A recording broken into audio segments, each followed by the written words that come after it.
dneska viděli, je takzvaný čechrač řádků, který vlastně má velký význam proto, že nám umožňuje seno jenom třeba dvakrát obracet, při třetí operaci schrnout a řádek následující den čechračem načechrat a tím vlastně šetříme jednak jedno obracení a zároveň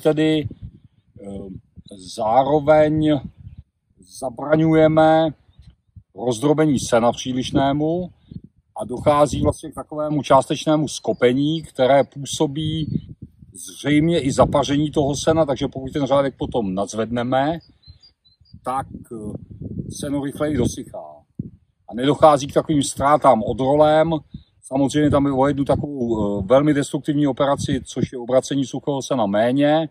A zdá se teda, že stoupá výtěžnost sena, stoupá kvalita sena a jsme velmi příjemně překvapeni, protože tento stroj používáme první rok.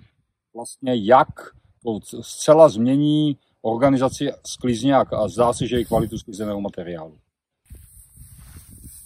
V seně, které teda je dneska 5. den, a to jsou teploty pouze kolem 20 stupňů ve stínu, i když je větřík, tak je nějaká zbytková vlhkost, ale v zásadě vidíte, že teraz to opravdu rychle vyběhne, že to seno je výborné kvality a je téměř suché. Takže za 2 hodiny budeme lisovat.